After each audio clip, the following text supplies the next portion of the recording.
बिस्मिल्लाहिर्रहमानिर्रहीम।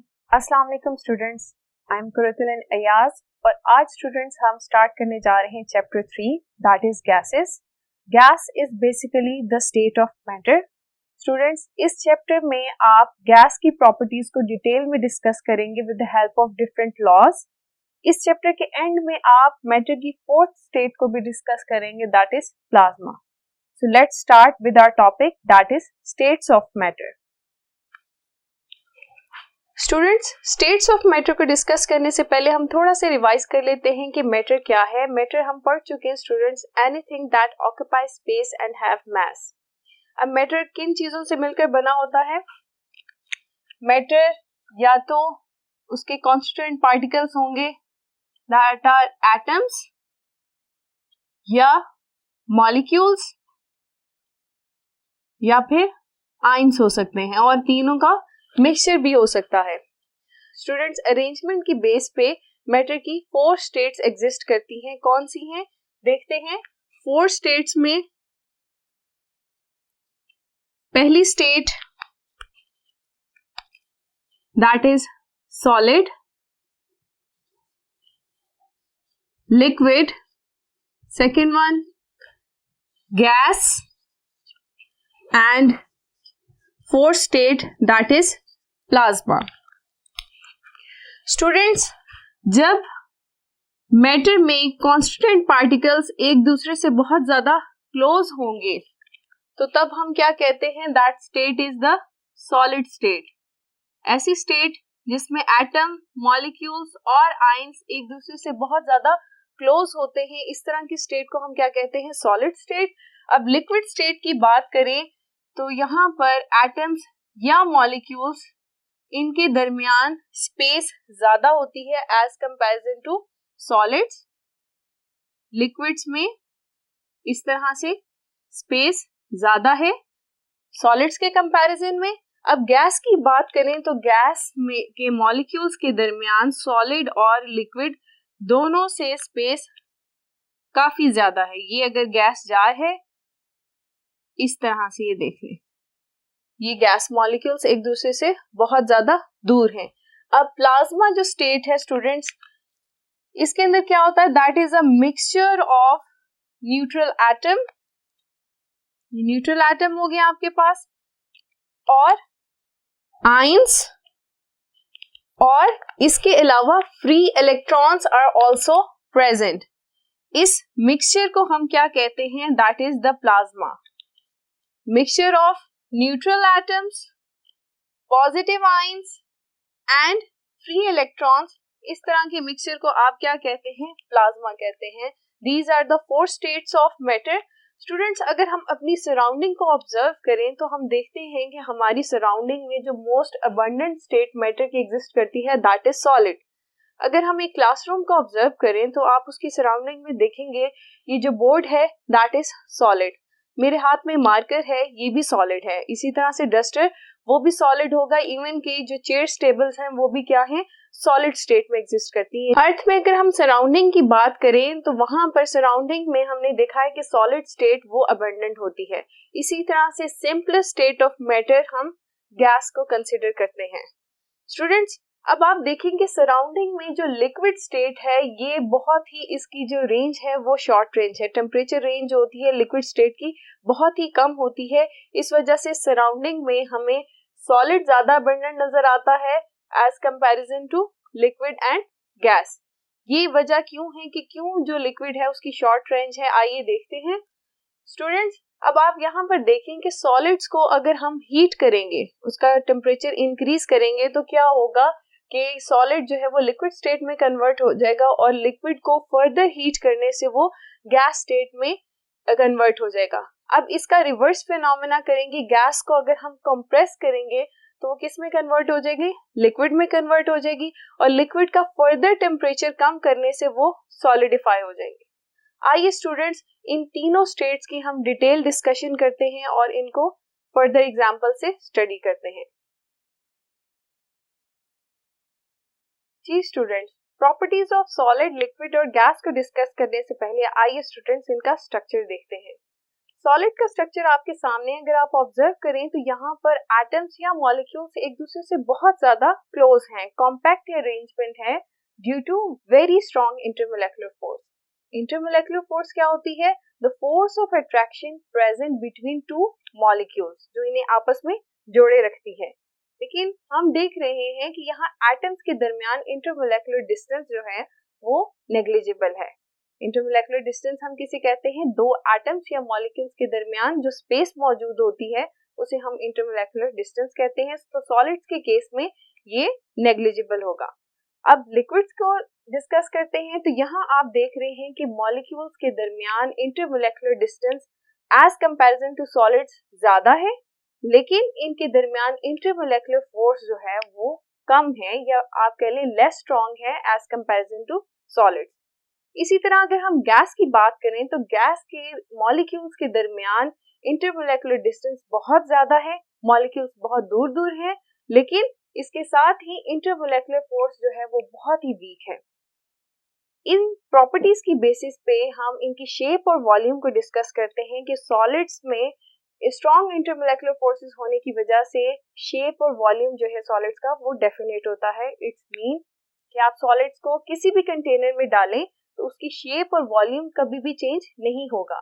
लेकिन अगर हम लिक्विड की बात करें तो लिक्विड का वॉल्यूम डेफिनेट होता है लेकिन शेप डेफिनेट नहीं होगी। इट्स मीन कि जो शेप कंटेनर की होगी लिक्विड भी वही शेप ले लेगा। आपके सामने टेस्ट ट्यूब और बीकर में वाटर मौजूद है, यहाँ पर शेप उसने चेंज कर ली है, जो टेस्ट ट्यूब की शेप थी वही हमारे लिक्विड की शेप हो गई है, लेकिन वॉल्यूम डेफिनेट है कि दोनों का वॉल्यूम 10 ml है। Only shape change, volume doesn't change. अगर हम गैस की बात करें तो गैस का बिहेवियर सॉलिड और लिक्विड दोनों से मुख्तलिफ है। कैसे? यहाँ पर इंटरमोलेकुलर फोर्सेस वीक हैं और इंटरमोलेकुलर डिस्टेंस ज्यादा होने की वजह से गैस का ना तो वॉल्यूम डेफिनेट होता है और ना ही उसकी शेप डेफिनेट होता है। यू कैन से the shape of gas is the shape of container and the volume of gas is also the volume of container. जिस भी कंटेनर में आप डालेंगे गैस को वो उसी की शेप ले लेगा और वॉल्यूम भी उसी हिसाब से एडजस्ट कर लेगा। स्टूडेंट्स, नेक्स्ट प्रॉपर्टी डेंसिटी की है। डेंसिटी हम डिस्कस करते हैं तीनों स्टेट्स में। डेंसिटी बेसिकली क्या है? That is the ratio of mass over volume. Volume और डेंसिटी का इनवर्स रिलेशन है। When volume increases density decreases, और इसी तरह से वॉल्यूम डिक्रीज होगा तो डेंसिटी क्या हो जाएगी? इंक्रीज हो जाएगी। सॉलिड्स के केस में डिस्कस करते हैं। यहाँ पर हमने देखा कि कॉम्पैक्ट अरेंजमेंट होने की वजह से सॉलिड्स का वॉल्यूम कम होता है as comparison to liquid and gas. तो इट्स मीन कि वॉल्यूम कम हुआ तो डेंसिटी इंक्रीज होगी, लेकिन लिक्विड और गैस में इंटरमोलेकुलर डिस्टेंस ज्यादा होता है जिसकी वजह से डेंसिटी जो है वो डिक्रीज कर जाती है। इट्स मीन कि उनका वॉल्यूम ज्यादा है और डेंसिटी क्या होगी? कम होगी एज कंपैरिजन टू सॉलिड्स। सबसे ज्यादा कम डेंसिटी गैस की होगी क्योंकि गैस का वॉल्यूम बहुत ज्यादा है तो उसकी डेंसिटी कम होगी। आइए स्टूडेंट्स इस सारी एक्सप्लेनेशन को एक एग्जांपल से समझते हैं। अगर मैं एक ग्लास में एक कैल्शियम सप्लीमेंट की डिस्क डालूं तो वो डिस्क सॉलिड थी, आपने देखा वो लिक्विड में सिंक कर गई। इट्स मीन कि वो ज्यादा डेंसर थी। अब आप देखिए थोड़ी देर बाद एक केमिकल रिएक्शन हुआ और उसके अंदर से गैस बबल्स निकल रहे हैं। अब गैस जो है इसकी डेंसिटी हमने कहा था सॉलिड और लिक्विड दोनों से कम है, तो ये क्या हुआ? बबल्स जो हैं ऊपर को मूव कर गए। इट्स मीन कि gas is lighter than water and the disc. इसी तरह से स्टूडेंट्स हम नेक्स्ट प्रॉपर्टी को डिस्कस करते हैं, that is the compressibility. Compress करना किसी चीज को मतलब होता है कि इकट्ठा करना, क्लोज लेकर आना। अब हम सॉलिड के केस में देखते हैं कि एटम्स तो ऑलरेडी इतनी क्लोज्ड हैं, हम उसे मजीद कंप्रेस नहीं कर सकते, मजीद एटम्स को क्लोज नहीं लाया जा सकता, इस वजह से सॉलिड्स कंप्रेस नहीं हो सकते। लिक्विड के केस में अगर हम देखें तो यहाँ पर भी इंटरमोलेकुलर डिस्टेंस जो है वो इतना ज्यादा नहीं है एज कंपैरिजन टू सॉलिड्स, तो यहाँ पर भी लिक्विड्स को हम कंप्रेस नहीं कर सकते। किसी भी चीज को कंप्रेस करने के लिए जरूरी है कि उसके दरमियान बहुत ज्यादा स्पेस मौजूद हो। गैस के मॉलिक्यूल्स की तरफ अगर हम देखें तो यहाँ पर बहुत ज्यादा स्पेस मौजूद है बिटवीन टू मॉलिक्यूल्स, तो हम गैस को इजीली कंप्रेस कर सकते हैं बाय अप्लाइंग द प्रेशर। आप देखें जब हमने प्रेशर अप्लाई किया तो गैस कंप्रेस होगी, जब हम मजीद प्रेशर अप्लाई किया तो गैस का वॉल्यूम डिक्रीज हो गया। इट्स मीन कि on increasing the pressure volume of the gas will be decrease. इसी प्रिंसिपल पर हम एक्सपेंशन ऑफ गैसेस को देखते हैं कि जब आप एक गैस को बहुत ज्यादा कंप्रेस कर दें, हाईली कंप्रेस्ड गैस लें, उसके बाद उसे अलाउ करें to expand. If you allow a highly compressed gas to expand तो रिजल्ट क्या होता है, कूलिंग कॉज होती है, और इस फिनोमेना को हम क्या कहते हैं, जूल्स-थॉमसन इफेक्ट। स्टूडेंट्स, इस इफेक्ट को आप डिटेल में पढ़ेंगे, आगे आपका टॉपिक आएगा लिंड्स लिक्विफेक्शन मेथड, उसके अंदर इस इफेक्ट को आप डिटेल में डिस्कस करेंगे। नेक्स्ट प्रॉपर्टी पे आते हैं, डिफ्यूजन है। डिफ्यूजन बेसिकली क्या होती है students, that is the movement of molecules from a higher concentration towards the lower concentration to form a homogenized mixture is known as diffusion. Diffusion के case में students molecules की motion बहुत ज़्यादा important है कि अगर हमने किसी मैटर की स्टेट में डिफ्यूजन का प्रोसेस देखना है तो वहाँ पर मॉलिक्यूल्स की मूवमेंट हम पहले डिस्कस करेंगे। तो सॉलिड के केस में देखें स्टूडेंट्स, यहाँ पर मॉलिक्यूल्स की या एटम्स की मोशन जो है वो ओनली वाइब्रेशनल मोशन है, यानी यहाँ पर एटम्स अपनी जगह छोड़कर दूसरी जगह ट्रांसफर नहीं हो सकते। So you can say one solid cannot diffuse into another solid. Liquid की केस में बात करें तो यहाँ मॉलिक्यूल्स के दरमियान स्पेस मौजूद है। मॉलिक्यूल्स में ट्रांसलेशन मोशन है, यानी वो एक जगह से दूसरी जगह ट्रांसफर हो सकते हैं। तो लिक्विड्स कैन डिफ्यूज, यहाँ आपके पास एग्जांपल है कि बीकर के अंदर में अगर कोई कलर्ड सॉल्यूशन डालूं तो आप देखें कि वो आहिस्ता आहिस्ता वाटर के अंदर जो क्लियर लिक्विड है उसके अंदर डिफ्यूज हो रहा है, और थोड़ी देर बाद देखेंगे कि एक होमोजेनियस मिक्सचर आपके पास या एक होमोजेनियस सॉल्यूशन आपके पास अपीयर हो गया है, यानी यहाँ पर डिफ्यूजन हो रही है, लेकिन क्योंकि मॉलिक्यूल्स की मोशन स्लो है तो रेट ऑफ डिफ्यूजन भी कम है। गैस के मुकाबले में देखें, गैस में अगर हम दो डिफरेंट गैसेस को डिफ्यूज करवाएं तो क्या हम देखते हैं गैस मॉलिक्यूल्स की जो मोशन है वो बहुत ज़्यादा रैंडम है, बहुत ज़्यादा फास्ट है। तो हम देखेंगे फ्यू सेकंड्स के बाद ही दोनों गैसेस आपस में डिफ्यूज होकर एक होमोजेनियस मिक्सचर बना देंगी। स्टूडेंट्स, एक स्पेसिफिक प्रॉपर्टी है गैसेस की, दैट इज इफ्यूजन। ये अगेन मॉलिक्यूल्स की मूवमेंट पे ही बेस करती है। इफ्यूजन क्या है? Effusion is basically the escape of a molecule from a very tiny hole is known as effusion. और ये ग्रेडियंट क्या होता है? From high concentration towards the lower concentration. Effusion आपके सामने ये प्रोसेस है कि एक कंटेनर में हमने गैस ली और वहां पर एक टाइनी होल है और सिंगल मॉलिक्यूल उसमें से एस्केप कर रहा है from high concentration towards lower concentration. तो इस फिनोमेना को हम क्या कहेंगे? इफ्यूजन कहेंगे।